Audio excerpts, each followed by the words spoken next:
मंडळी, पुढच्या काही तासांमध्ये मोदी 3.0 सरकारचा पहिला अर्थसंकल्प सादर करण्यात येणार आहे। या अर्थसंकल्पात सर्वसामान्यांना काय मिळणार याकडे आपलंही लक्ष लागलं असेल, पण आज दिवसभर तुमचं लक्ष लागलेल्या अत्यंत महत्त्वाच्या बातमीनं सुरुवात करूया आजच्या झिरोवरनं। मंडळी, बीड जिल्ह्यातल्या मसाजोगचे सरपंच संतोष देशमुखांची 9 डिसेंबर रोजी झालेली हत्या ते अन्न आणि नागरी पुरवठा मंत्री धनंजय मुंडेंच्या राजीनाम्याची 30 जानेवारीला झालेली मागणी, हा सगळा घटनाक्रम नीट पाहिला तर लक्षात येतं की बीडच्या राजकारणात सर्वपक्षीय नेत्यांनी मंत्री धनंजय मुंडेंसमोरच्या अडचणी वाढवल्यात। इतकंच नाही तर धनंजय मुंडेंचा राजीनामा घ्यावा म्हणून विरोधकांनीही राज्य सरकारची कोंडी केली आहे। त्याचवेळी या प्रकरणात रोज एक नवीन धागा उलगडत जातोय आणि मग विरोधकांची मागणी आणखी तीव्र होत चालली आहे। या परिस्थितीत धनंजय मुंडेंनी काल गाठलं ते श्री क्षेत्र भगवानगड। मंडळी, भगवानगड काय आहे आणि त्याची महती काय आहे ते मी काही नव्यानं सांगण्याची आवश्यकता नाहीये। राज्यातल्या लाखो भाविकांचं श्रद्धास्थान असलेल्या भगवानगडावर मंत्री धनंजय मुंडे पोहोचले। त्यांनी संत भगवान बाबांच्या समाधीचं दर्शन घेतलं, मग महंत नामदेव शास्त्रींची भेट घेतली, त्यांच्याशी काही वेळ चर्चाही केली। त्यानंतर महंत नामदेव शास्त्रींनी आज सकाळी पत्रकारांशी संवाद साधला आणि भगवानगड हा मंत्री धनंजय मुंडेंच्या पाठीशी खंबीरपणे उभा आहे आणि राहणार हे जाहीर करून टाकलं। धनंजय मुंडे काही गुन्हेगार नाहीत हे 100% सांगू शकतो असंही नामदेव शास्त्री म्हणाले। धनंजय मुंडे म्हणजे खंडणी घेऊन जगणारा माणूस नाही असं सांगून भगवानगड हा धनंजय मुंडे यांच्या पाठीशी आहे हेही त्यांनी ठामपणे स्पष्ट केलं। भगवानगड आणि महंत नामदेव शास्त्री यांचा शब्द हा वंजारी समाजात प्रमाण मानला जातो, त्यामुळे नामदेव शास्त्रींच्या आजच्या वक्तव्यांना विशेष महत्त्व आहे। भगवानगडाचे महंत नामदेव शास्त्री हे अवघ्या काही मिनिटांमध्ये आपल्यासोबत झिरोवरमध्ये असणार आहेत। त्यांच्याशी आपण विशेष चर्चाही करणार आहोत, पण त्याआधी पाहूयात आज सकाळी त्यांनीच केलेलं वक्तव्य आणि त्यावर धनंजय मुंडेंनी मानलेले आभार। मी सामाजिक स्तरावर तुम्हाला बोलतो, गुन्हेगार नाही आहे धनंजय, हे मी 100% सांगू शकतो। आणि गड त्याच्या पाठीमागं भक्कम उभा आहे आणि पक्षाचे जे नेते आहेत त्यांनासुद्धा याची जाणीव आहे। बाकी हा जो विषय आहे किती ताणायचा किंवा धरायचा हा ज्याचा त्याचा विषय आहे। जाणून बुजून टार्गेट केलं जात आहे 100% जाणीवपूर्वक त्रास दिला जातो। मला मी काल धनंजयला बोलता बोलता या गोष्टी बोललो की आमच्या क्षेत्रात इतका त्रास सहन करणारा असता तो मोठा संत झाला असता। हा गड माझ्यासारख्या अतिशय एक सामान्य कार्यकर्त्याच्या पाठीमागं बाबांनी सांगितलं की उभा आहे। याच्यासारखी ताकद, याच्यासारखी शक्ती आणि बाबांचा, न्यायाचार्यांचा एवढा मोठा विश्वास माझ्या पाठीमागं गडाचा उभा करणं म्हणजे ती एक फार मोठी जबाबदारी आहे। गड बाबांनी या ठिकाणी अशा संकटाच्या काळात, संघर्षाच्या काळात माझ्या पाठीमागं उभा आहे। याच्या बाबतीत त्यांनी वाच्यता केली, हे माझ्यासाठी फार मोठी शक्ती आहे।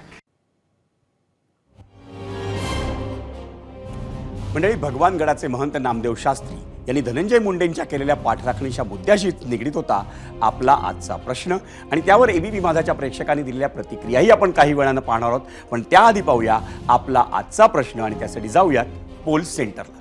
पाहूयात आपला आजचा प्रश्न काय होता। आजचा प्रश्न होता, मंत्री धनंजय मुंडेंना जाणीवपूर्वक त्रास दिला जातोय, भगवानगडाचे महंत नामदेव शास्त्रींचा हा दावा पटतो का? होय आणि नाही असे 2 पर्याय त्या प्रश्नावरती आम्ही आपल्याला दिलेले होते।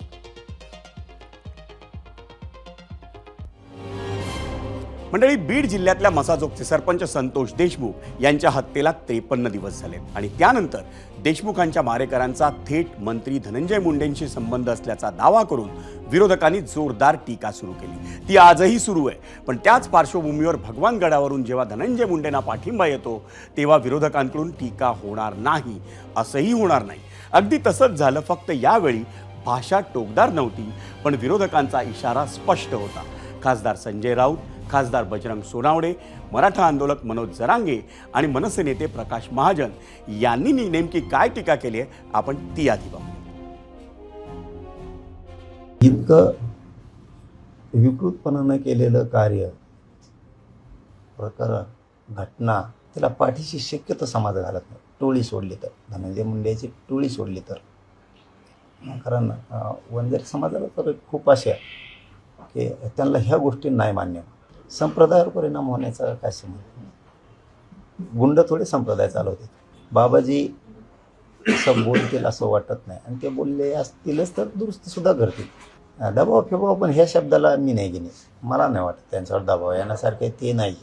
हां, ते महंत म्हणजे महंतच. नामदेव शास्त्री म्हणतात पूर्ण समाज आता त्यांच्या बाजूने नाही आहे. नाही, प्रश्न तोच आहे ना. आम्ही सुद्धा समाजाबरोबरच आहोत.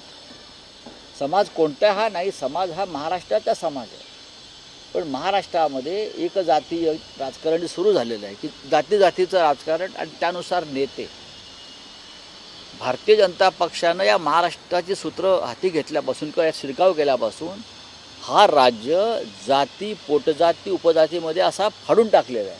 पण मला असं वाटतं की स्वतःला न्यायाचार्य म्हणून घेणाऱ्या शास्त्रीनं ज्यावेळेस पंकजा मुंडेला गडाची नितांत गरज होती, वडिलाचं निधन होऊन वर्ष दीड वर्ष झालं होतं, अशा वेळेस राजकीय मेळावा गडावर घ्यायचा नाही म्हणून त्या मेळाव्याला बंदी केली.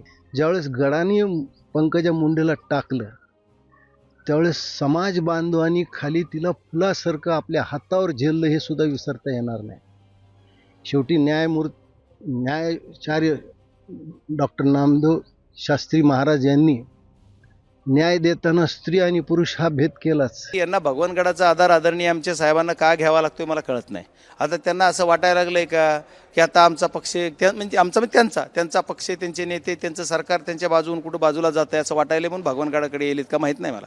पण ते काय असेल ते असेल, पण भगवानगडाने कुणाला पाठिंबा द्यावा त्यांचा अधिकार, त्याच्यावर मी कसं बोलू. आणि विरोधकांनी केलेलं भाष्य आपण जाणून घेतलं. पण याच मुद्द्यावर सामाजिक कार्यकर्त्या अंजली दमानिया यांनी देखील आपण काही पुरावे हे भगवानगडावर पोहोचवणार असं म्हटलंय.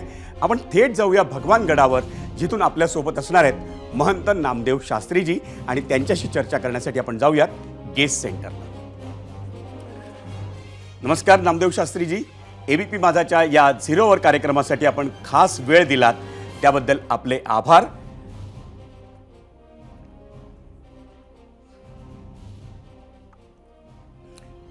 माझा आवाज येतोय महाराज आपल्यापर्यंत?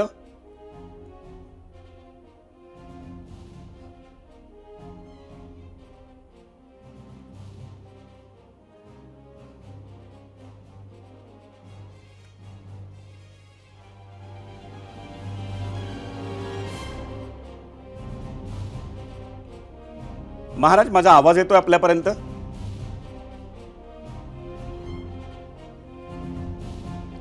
आपण काही तांत्रिक अडचणींमुळे आपला आवाज महंत नामदेव शास्त्री महाराज यांच्यापर्यंत पोहोचत नाही.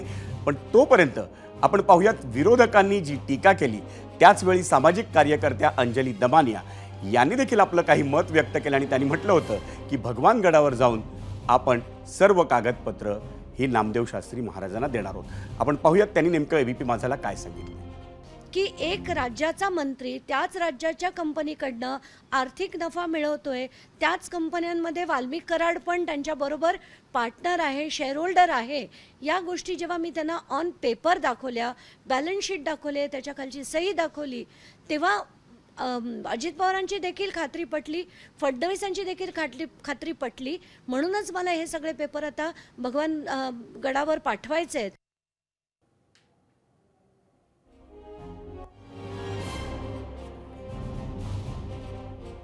बीडच्या मसाजोगचे सरपंच संतोष देशमुख यांच्या हत्या प्रकरणाला आज 53 दिवस झाले, आणि या प्रकरणात काही आरोपींची अटक झाली आहे. या प्रकरणात खंडणी प्रकरणाचा थेट संबंध जोडून वाल्मिक कराड यांच्यावर देखील अटकेची कारवाई करण्यात आली आहे, त्यांना मकोका लावण्यात आला आहे. पण वाल्मिक कराड आणि धनंजय मुंडे जे राज्याचे अन्न आणि नागरी पुरवठा मंत्री आहेत, त्या दोघांचे संबंध असल्याचा आरोप करून या प्रकरणात धनंजय मुंडे यांच्यावर देखील राजकीय पातळीवर तसंच सामाजिक पातळीवर अनेक आरोप होत आहेत.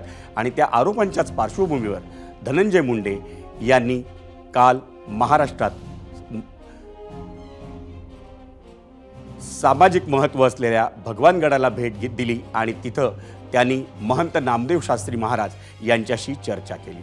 मंडळी, नामदेव शास्त्रींची आपला थेट संपर्क काही तांत्रिक कारणामुळे होत नाहीये, पण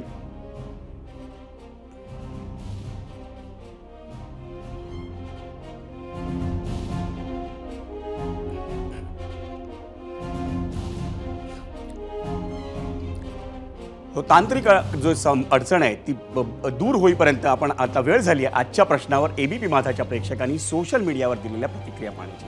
आजचा आपला प्रश्न हा महंत नामदेव शास्त्री यांच्याविषयीच होता.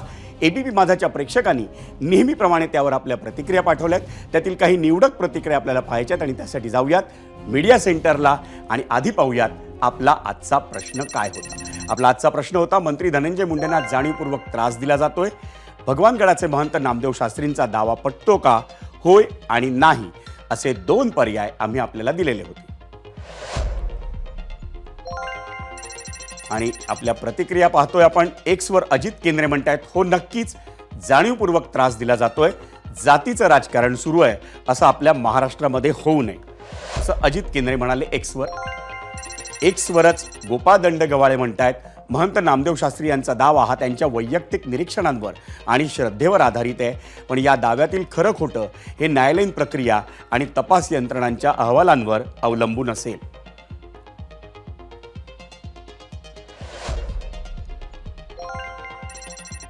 यूट्यूबवर राहुल कासारे म्हणतायत, मी नामदेव शास्त्री यांचं कीर्तन ऐकायचो आणि वारीला गडावर पण जायचो, पण ते आरोपीची बाजू घेतील असं कधी वाटलं नाही असं यूट्यूबवर म्हणतायत राहुल कासारे.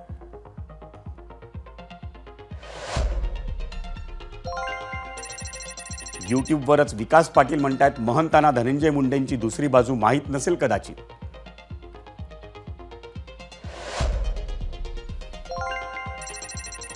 फेसबुकवर राजेंद्र खंदारे म्हणतायत, महंतांनी यात पडायचं काही कारण नाही.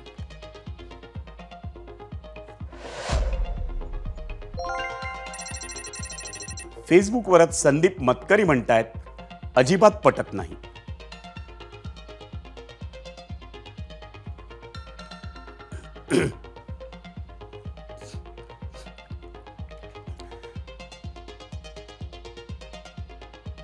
आणि आता थेट जाऊया भगवानगडावर, कारण आपली जी तांत्रिक अडचण आहे ती दूर झाली आणि आपल्यासोबत आहेत महंत नामदेव शास्त्रीजी आणि त्यांच्यासोबत आपण या ताज्या घडामोडींवर चर्चा करायची. नामदेव शास्त्रीजी, आपलं स्वागत आहे एबीपी माझाचा हा खास कार्यक्रम 0 ओव्हरमध्ये. नमस्कार महाराज. महाराज, खरं तर धनंजय मुंडेंवर संतोष देशमुख प्रकरणात गेल्या काही दिवसांपासून आरोप सुरू आहेत आणि त्यानंतर काल त्यांनी भगवानगडाला भेट दिली, आपल्याशी चर्चा केली. आज आपण सकाळी पत्रकार परिषद घेऊन आपली भूमिका मांडलीत. आपण भक्कम पाठिंबा गडाचा आहे त्याला असं सांगितलंय. ही नेमकी भूमिका आपल्याला विनंती करतो या कार्यक्रमाच्या सुरुवातीला एबीपी माझाच्या माध्यमातून महाराष्ट्राच्या प्रेक्षकांना जर समजली तर आणखी चांगलं होईल.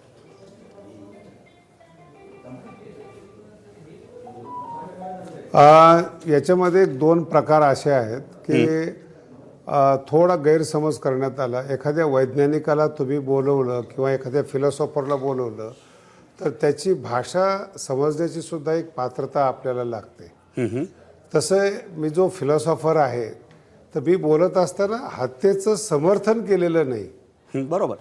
पहिल्यांदा ही गोष्ट लक्षात ठेवा, कारण की वारकरी संप्रदाय हा शाकाहारी आहे. हो. आणि शाकाहारी आहे, जो नॉनव्हेज खात नाही तो एका हत्येचं समर्थन करतो असा अर्थ पत्रकारांनी लोकांनी काढणं हे दुर्दैव आहे महाराष्ट्राचं. कदाचित त्याच्यामुळे ज्ञानेश्वरीचे अर्थसुद्धा, तुकोबारांच्या शब्दाचे अर्थसुद्धा व्यवस्थित काढता येत नाहीत. पहिली गोष्ट, हत्येच्या संदर्भामध्ये माननीय मुख्यमंत्री बोललेले आहेत की जो दोषी असेल त्याला आम्ही फासावर लटकू. हे बोलल्यानंतर नामदेव शास्त्री कोण लागून गेले हत्येचं समर्थन करणारे? आमची मानसिकता अशी आहे की गुन्हेगार तयार होऊ नये, गुन्हेगाराची मानसिकता पाहावी, हा विषय आहे. म्हणजे गुन्हेगार तयार होऊ नये, कारण की वारकरी संप्रदायामध्ये जे गुन्हेगार आहेत त्यांना माळ घालून कीर्तनकार बनवलं जातं. त्या संप्रदायातले आम्ही लोक आहेत. गुन्हेगाराचं समर्थन करत नाही हा महाराष्ट्राने आपला गैरसमज काढून टाकावा. ज्ञानेश्वरी सांगणारा माणूस हत्येचं, चोरीचं समर्थन करतो एवढे दुर्दैवी अर्थ काढून एखाद्या तत्वज्ञानी माणसाला किंवा ज्ञानेश्वरी सांगणाऱ्याला बदनाम करू नयेत. हा पहिला टप्पा आहे. दुसरा टप्पा असा आहे की जो धनंजयला जो मी पाठिंबा दिलेला आहे त्याला मी लहानपणीपासून पाहिलेलं आहे. बरोबर आहे. कारण की आता माझं वय 66 आहे. त्याचं पूर्ण वाढ, त्याच्यावर येणारे संकट, घरामध्ये झालेले मतभेद याला मी साक्षी आहे. आणि मला एक याची जाणीव आहे की तो निश्चित रूपाने खुनी नाही आहे. म्हणून मी पाठिंबा दिलेला आहे. तर ह्या गोष्टी मीडियाने पहिल्यांदा समजून घ्या की मी पाठिंबा कशाचा दिलेला आहे. हत्येचा निषेध करणं हे सर्वसामान्य लोकांचं काम आहे. म्हणून राजकीय अर्थ माझ्या बोलण्यातून काढू नयेत ही विनंती आहे. दुसरा महत्त्वाचा अर्थ आहे की मी गडच सोडलेला आहे. गड हा राजकारणी नाही आहेत. चौथा महंत गडावर बसवलेला आहे. ऑफिशियली त्याच्या नावाने सगळं केलेलं आहे. आणि म्हणून राजकारणी नामदेव शास्त्री आहेत, ज्ञानेश्वरी सांगणार आहेत, हा दुर्दैवी अर्थ महाराष्ट्राने काढलेला आहे. हत्येचं समर्थन नाही, तो न्याय विभाग आहे, तपासाचा भाग आहे. जे काही असेल ते तिथं शिक्षा होईल त्याला मुख्यमंत्री आहेत. सगळ्यांनी गेल्या 53 दिवसापासून सांगितलेले आहेत. परंतु सरधय असल्यामुळं धनंजयची जी मानसिक अवस्था ती मला पाहवली नाही. आणि एक संतांचं अंतःकरण असल्यामुळं मला याची जाणीव निर्माण झाली आणि मी सांगितलं की धनंजयचा माझा पाठिंबा आहे. याचा बाऊ करून राजकारण करणं हे दुर्दैव आहे. मला वाटतं तुम्ही हे उत्तम केलं, कारण आम्हालाही तीच अपेक्षा होती की तुमच्या भूमिकेविषयी अनेकांनी ज्या टीका केल्या आहेत त्याच्याविषयीच तुमची नेमकी भूमिका आहे ती महाराष्ट्राला समजावी. आणि एबीपी माझाच्या 0 ओव्हरच्या या व्यासपीठावर तुम्ही ती समजावून सांगितली, त्याबद्दल पहिले आभार तुमचे. पण धनंजयना जाणून बुजून गुन्हेगार ठरवलं जात आहे असं देखील एक आपलं वाक्य होतं. त्याचा अर्थ नेमका महाराष्ट्रानं काय घ्यायचा? मी एबीपीला असं विचारतो की आपण म्हणू शकता का धनंजय दोषी आहे की धनंजयने खून केलाय असं तुम्ही ठामपणे सांगू शकता का? एबीपी माझाचा संबंध नाही. हे एक सामाजिक स्तरावर, राजकीय स्तरावर जेव्हा एखाद्या विषयावरती आपण चर्चा करतोय आणि त्या विषयावरती आरोप प्रत्यारोपांची राळ उठली जाते. आपल्या महाराष्ट्र आपण बोलावं. आपल्या भारतीय न्यायव्यवस्थेमध्ये जोपर्यंत आरोप सिद्ध होत नाही तोपर्यंत त्याला सजा दिली जात नाही. तसं जे दोषी असतील त्याला नक्की फासावर चढवलं जावं हे माझं मत आहे. पण जे दोषी नाहीत त्याच्या अवतीभोवती राजकारण करू नयेत. एखाद्याचं जीवन उद्ध्वस्त करणं आणि 30 वर्षांनी तो निर्दोष आहे कळणं, त्याचं तारुण्य नष्ट होतं, त्याचा कार्यभाग नष्ट होतो. हा माझा बोलण्याचा हेतू आहे. हत्येचं समर्थन कधीही करणार नाही. मी काल आमचं आता एक 10 मिनिटापूर्वी बोलणं झालंय. संतोष देशमुखचे भाऊ मला भेटायला येतात, आमची बैठक आहेत. आणि त्याच्याही पुढे जाऊन सांगतो माझ्याकडे 150 विद्यार्थी आहेत, सगळ्या समाजाचे आहेत. विनामूल्य आपण त्यांना शिकवतो. संतोष देशमुखची मुलंही माझ्याकडे पाठवा, मी त्यांची सगळ्या शिक्षणाची जबाबदारी घेतो. अजून काय हवंय माझ्याकडून बोला. महाराज, हाच विषय एक फार महत्त्वाचा आहे. एक धनंजय मुंडे जे तुम्हाला भेटून गेले आणि जे धनंजय देशमुख आहेत ज्यांच्या घरात आज दुःख आहे ते तुम्हाला भेटायला येणार आहेत. त्यांना तुम्ही कधी भेट देणार आहात आणि त्यांना न्याय मिळेल असं देखील आपण आवाहन करणार आहात का? ते जेव्हा म्हणतील ते जेव्हा भेटायला तयार आहे त्यांच्या घरी जाऊन मी भेट देईल. पण याचं राजकारण करू नये अशी माझी विनंती आहे. आज 150 पोरं आम्ही विनामूल्य सगळ्या समाजाचे सांभाळतो. त्याचे काही उपकाराची जाण महाराष्ट्राने ठेवली पाहिजे ना. गेल्या 20 वर्षापासून गडावर अन्नदान आहे, ज्ञानदान आहेत, वारकरी संप्रदायाचं शिक्षण आहे, 150 विद्यार्थी विनामूल्य शिकवतात. याचं भान न ठेवता तुम्ही एखाद्या फिलॉसॉफरवर जेव्हा उधळपट्टी करताय, तुम्ही काही राजकारणी माणूस आहे का? माझ्या शब्दाचा अर्थ कळायला सुद्धा माझ्या दृष्टीने पात्रता लागते. मला वाटतं जो कोणाचा गैरसमज झाले असतील ते जर दूर करण्यासाठी आज एबीपी माझाचं 0 ओव्हर हे व्यासपीठ आहे. आपण बोलावं महाराज.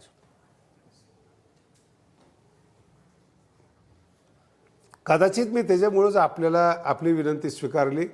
माझा विश्वास आहे एबीपी माझावर. हत्येचं कुठल्याही प्रकारे समर्थन केलेलं नाही, करणार नाही. तो न्यायालयाचा विभाग आहे, तपास यंत्रणा चालू आहेत, मुख्यमंत्र्याच्या हातात सत्ता आहेत, तो त्यांचं डिपार्टमेंट झालं. पण सर्वसामान्य दोषरहित लोकांना करणं, दोषी लोकांना बाजूला ठेवणं, जे दोषरहित आहे त्यांना आश्रय देणं हे संतांचं काम आहे, जे ज्ञानेश्वर महाराजांनी आम्हाला सांगितलेले आहेत. जोपर्यंत तुम्ही एखाद्याला दोष ठरवत नाहीत, म्हणजे सिद्ध करत नाहीत, तोपर्यंत त्याला आम्ही दोषी मानत नाहीत. पण जे काही समाजामध्ये निर्दोष व्यक्ती आहेत त्यांचं मनोबल वाढवणं, त्याला साथ देणं, त्यांना व्यवस्थित ट्रीटमेंट देणं, त्याचं हेच ते गीतेचं काम आहे. कृष्णाचं काम काय आहे? जो अर्जुन डिप्रेशनमध्ये गेला होता त्याला उचललेलं आहे. हा धनुर्धर धनंजय आहेत, याला मी उचललं. एवढी समाजामध्ये वावदळ उठण्याचं काही कारण नाही आहे ना. एक व्यक्तीला एवढा महाराष्ट्र अशा पद्धतीने ट्रीट करतो किंवा घाबरतो हे मला शोभत नाही येते या बोलणं. मगाशी याचाही चुकीचा अर्थ काढू नये पुन्हा. बरोबर. पहिल्याच प्रश्नाला तुम्ही एक गोष्ट स्पष्ट केली होती की काही गैरसमज झालेत. आणखी एका मुद्द्यावरती लोकांनी खूप टीकेची राळ उठवली, ते म्हणजे संतोष देशमुखांची निर्घृण हत्या केली, त्यांची मानसिकता का बिघडली याचाही विचार झाला पाहिजे, असं एकंदरीत एक वादाचं वाक्य होतं आणि त्याच्यावर अनेक टीकेची राळ उठते. अतिशय अतिशय अतिशय सुंदर प्रश्न आहे आपला आणि मी तुम्हाला त्याचं उत्तर फार चांगल्या पद्धतीने सांगतो. गुन्हेगाराची जी मानसिकता आहे त्याला प्रोत्साहन देऊ नये, दिलं गेलं नाही पाहिजे. पण गुन्हेगार का तयार होतात, गुन्हा का होतो याचं महाभारतामध्ये फार स्पष्ट उदाहरण आहे. ज्या वेळेस द्रौपदी एका राजकुमाराला एका शब्दाने दुखवते, तो राजकुमार पूर्ण महाभारत घडवतो, देशाचा संघर्ष घडवतो. म्हणजे महाभारताच्या युद्धाला एक अपमान करणारं वाक्य कारणीभूत आहे. म्हणून जेव्हा गुन्हेगार गुन्हा करतो, राजकुमार गुन्हा करतो आपलं ऐश्वर्य सोडून, ती मानसिकता आपल्या हातून घडू नये, कुणाचा अपमान होऊ नये, हा माझा गुन्हेगाराच्या मानसिकतेचा प्रश्न होता. हत्येचं समर्थन मी करणार नाही. उलट तुकोबारायांचं एक वाक्य आहे ते तुम्हाला सांगतो. अन्यायाशी राजा न करिता दंड. अन्याय करणाऱ्यावर जर राजाने दंड नाही केला तर समाज व्यवस्था बिघडेल. हे जगद्गुरू तुकोबारायांनी आपल्याला अभंगामध्ये सांगून ठेवलेले आहेत. आम्ही त्यांची पायीक आहेत. पण आमची भावना, आमची व्यवस्थित मनोवृत्ती, आमचे शब्द समाजाने व्यवस्थित समजून घ्यावेत. दोन मुद्दे आहेत. हत्येला कधीच आम्ही समर्थन करणार जर आम्ही शाकाहारी वैष्णव आहोत. बरोबर. कसं काय आम्ही समर्थन करू. आणि दुसरा महत्त्वाचा मुद्दा, धनंजयला पाठिंबा देणं हा माझा व्यक्तिगत विषय आहे. तो मी काय करायचं किंवा काय नाही करायचं तो माझा विषय आहे. तो माझ्या लोकतंत्रावर, माझ्या लोकशाहीवर कोणी आघात करू नये. दोन विषय वेगळे वेगळे आहेत हे समाजाने लक्षात ठेवले पाहिजे. भगवानगडांनी अतिशय उत्तम पद्धतीने तुम्ही विवेचन करतायत. आणखी काही बऱ्याच गोष्टी या वादाच्या निमित्तानं जेव्हा येतील त्याचं देखील तुम्ही सुंदर पद्धतीने विवेचन कराल. मला असं वाटतं की ती चापटी मारली की हत्या झाली, अशाही काही गोष्टी झाल्या तर त्याचं समर्थन कसं होऊ शकतं मग?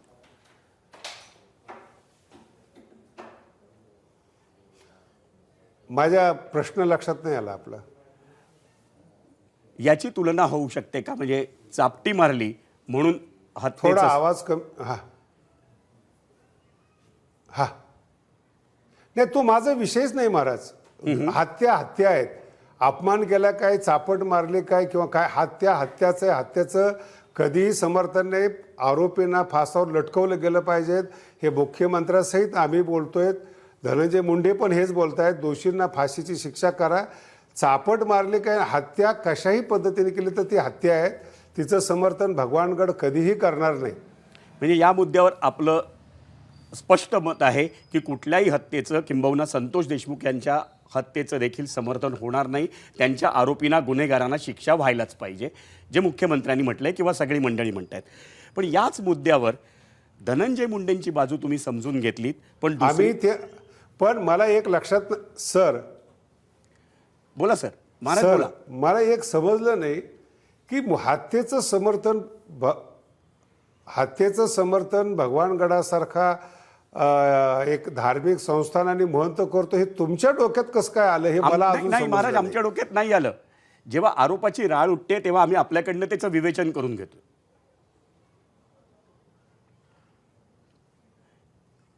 मग आमचं मत असं आहे, चित्तशुद्ध तरी शत्रुमित्र होते. आपलं अंतःकरण शुद्ध ठेवून संतांचं बोलणं ऐका. मला राजकारणी समजू नका. माझ्या शब्दातले चुकीचे अर्थ काढू नका. अजिबात नाही. आणि म्हणूनच आपण सुंदर संवाद साधतोय या विषयावरती. आणि आपलं जे मूळ भूमिका आपली ती आम्ही जाणून घेतोय. आणि अनेक गैरसमज जे महाराष्ट्राचे कदाचित सकाळपासून सुरू आहेत ते या निमित्ताने दूर होतील. याच मुद्द्यावर जेव्हा सामाजिक कार्यकर्त्या अंजली दमानिया त्यांनी म्हटलं की आपण धनंजय मुंडेंची एक बाजू ऐकून घेतलीत, पण तुम्हाला दुसरीही बाजू ऐकून घेण्यासाठी ते आपली कागदपत्र जे आहेत ती तुमच्यापर्यंत पोहोचवणार आहेत. तर त्यांच्याशी तुम्ही देखील बातचीत करणार या संदर्भात जर त्या आल्या किंवा त्यांनी कागदपत्र पोहोचवली तर?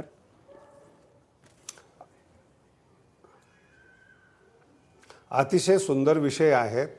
मी याची भूमिका पहिल्यांदाच मांडलेली. मी फिलॉसॉफर आहे. समाजामध्ये जे काही चांगलं घडतं वाईट घडतं त्याला न्यायव्यवस्था आहे, त्याला पोलीस यंत्रणा आहेत आणि सत्ता आहेत. मी कागदपत्र वाचून काय करणार आहेत? मला वाटलं धनंजय खुनी नाही आहेत, हत्यारा नाही, मी समर्थन केलं. एवढ्यापुरता माझा मर्यादित विषय आहे. माझा विषय हा नाही की प्रत्येकाच्या जीवनामध्ये काय कागदपत्र आहेत, कुणी काय केलेलं आहे. तो न्यायव्यवस्थेचा भाग आहे.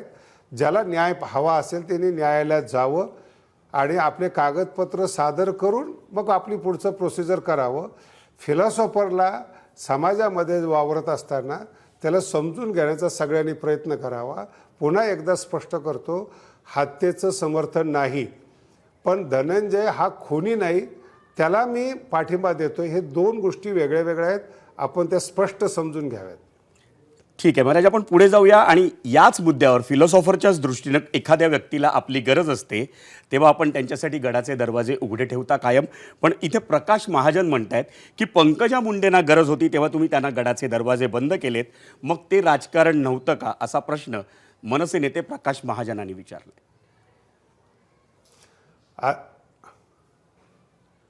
अतिशय सुंदर प्रश्न विचारलात प्रकाश महाजन यांनी.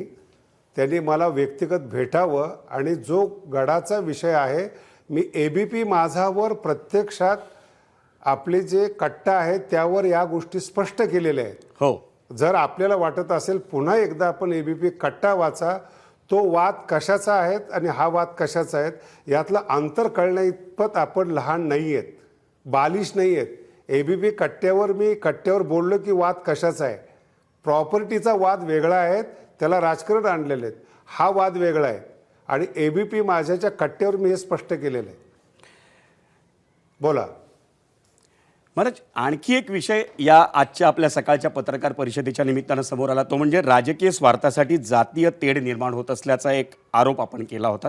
आणि ही तेढ निर्माण कोण करतंय आणि ती कशी कमी करता येईल, एक फिलॉसॉफर या नात्यानेच आपल्याला हा प्रश्न विचारतो, कारण आपल्याविषयी आणि भगवानगडाविषयी समाजात आस्था आहे.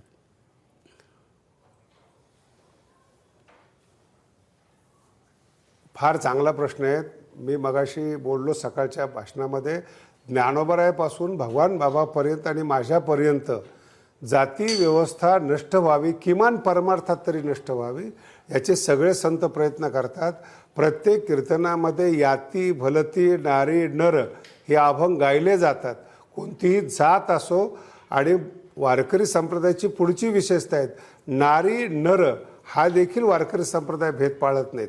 इतका म्हणजे मेहनतीचा विषय करून जी समाज व्यवस्था तयार झाली होती, तिला काही राजकीय स्वार्थी लोकांनी जातीय रंग देऊन संतांचं काम उद्ध्वस्त केलं. मला असं म्हणायचं, त्यांचा जो छोटा स्वार्थ आहे, आता ती म्हण मी बोललं योग्य नाही, तरी पण मी तुम्हाला सांगतो, वादीसाठी म्हैस कापणं, छोट्याशा स्वार्थासाठी आपण एखाद्या हत्या करणं, असं जो राजकीय छोटासा स्वार्थ आहे त्याचं समाज स्वास्थ्य बिघडवलं जाते राजकारणाकडून. आणि जे वाईट लोक आहेत त्यांना आम्ही वारकरी करून कीर्तनकार बनवत आहेत. या दोघातलं अंतर तर लक्षात घ्या आपण. महाराज, हीच जातीय तेढ कमी करण्यासाठी किंबहुना नष्ट करण्यासाठी राजकीय नेते आणि संत महंत यांच्याकडून आपल्याला काय अपेक्षा आहे? आपण तर प्रयत्न करताच आहे, पण बाकीच्या मंडळींकडनं त्यांनी अतिशय सुंदर आहे. वारकरी संप्रदायातल्या संतांचा ज्ञानोबरायांनी 700 वर्षापूर्वी पहिली जातीय समानता केली होती. त्या काळामध्ये त्या काळातले जे बहुजन सामान्य माणसं होते, सावता महाराज, गोरोबा काका, चोखोबाराय, जातीय समानता करून यांना शिष्य न बनवता संत बनवलं. ही महान कार्य, सामाजिक कार्य ज्ञानोबरायांचं राजकारणी लोकांनी आठवा की वारकरी संप्रदायाचा जो बेस आहे, पाया आहेत, तो जातीरहित व्यवस्थेवर आहेत. आणि एक चांगला मुद्दा सांगतो मी, आम्ही जेव्हा मधुकरी मागून शिकलो त्यावेळेस लोकांनी आम्हाला आमची जात पाहून भाकर दिलेली नाहीत. म्हणून आम्ही जेव्हा विद्वान आणि कीर्तनकार होतो तेव्हा जातीवाद करणं हे महापाप आहे. हे राजकीय लोकांना आणि सगळ्याला सांगतो, जे जे करतील त्यांना अशांतता, दुःख भोगावंच लागणार आहेत. म्हणून साधू संतांनी आणि राजकारणी लोकांनी आपल्या स्वार्थासाठी जातीवाद करू नये, संतांप्रमाणे वागावं. ज्या कीर्तनकाराला बोलबाळ नाही त्यांनी जातीवाद करू तरी काय फायदा आहे? महाराज धन्यवाद. सकाळपासून वेगवेगळ्या विषयांवरती अनेकांनी आरोप केले, प्रत्यारोप झाले, पण या संदर्भात आपली नेमकी भूमिका आपण ABP माझाच्या माध्यमातून 0 ओव्हरमधनं मांडली, त्याबद्दल आपले आभार आणि पुन्हा आपल्याकडनं अशाच सहकार्याची अपेक्षा राहील. मी ABPचे आभार मानतो की मला मोकळं व्हायची संधी दिली. धन्यवाद. ABP माझा, उघडा डोळे बघा नीट.